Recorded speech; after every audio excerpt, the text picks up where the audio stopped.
ऋणीतमुळे येणारं नैराश्य आणि त्यातनं होणाऱ्या आत्महत्या या आपण थोड्याशा संवादातनं टाळू शकतो.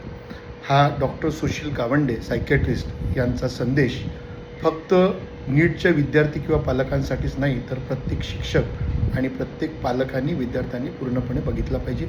हा व्हिडिओ इतरांनासुद्धा पाठवा.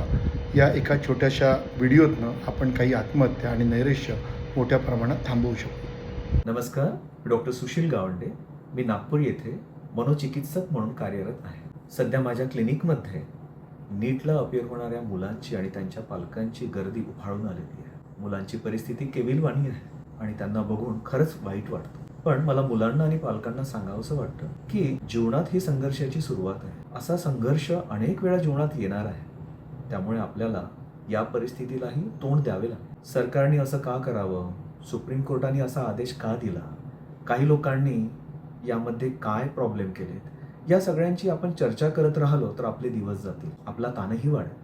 त्यापेक्षा परिस्थिती जशी आहे तशी मान्य करणे आणि अभ्यासाला सुरुवात करणे यातच सगळ्यांचं हित आहे. काही मुलं मला सांगतात की एवढ्या 10-15 दिवसांच्या कालावधीमध्ये संपूर्ण सिलेबस कसा संपवावा? मुलांनो, तुम्ही वर्षभर मेहनत केलेली आहे. त्यामुळे या 10-15 दिवसात संपूर्ण सिलेबस संपवण्याचा टार्गेट जे तुम्ही स्वतःला देत आहे, त्यामुळे आणखी निराश होऊन जाणार. त्यापेक्षा महत्त्वाचे चॅप्टर, महत्त्वाचे विषय त्यांचा सराव नीटपणे करा.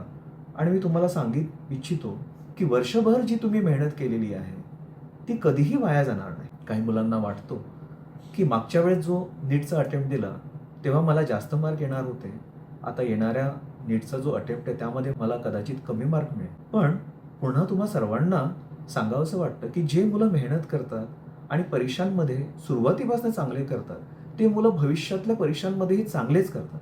असं फार क्वचित घडतो की एखादा व्यक्ती चांगला मेहनत करतो, दर परीक्षेत चांगले गुण मिळवतो आणि एखाद्याच महत्त्वाच्या परीक्षेमध्ये त्याला कमी गुण येतात. 5 वर्षाच्या पूर्वी जी परिस्थिती होती तेव्हाही संघर्ष होता आणि समोर येणाऱ्या विद्यार्थ्यांनाही संघर्ष आहेच. 5 वर्षापूर्वी वैद्यकीय शिक्षणामध्ये एवढ्या सीट्स नव्हत्या, तेव्हाचा संघर्ष वेगळा होता.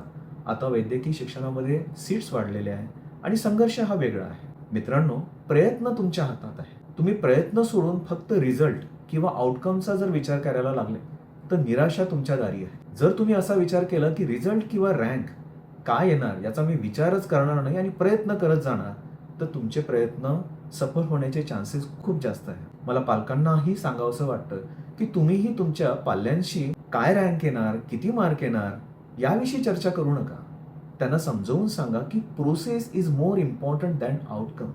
म्हणजे प्रयत्न हे अत्यंत जास्त महत्त्वाचे आहे, रिझल्ट आपल्या हातात नसतो.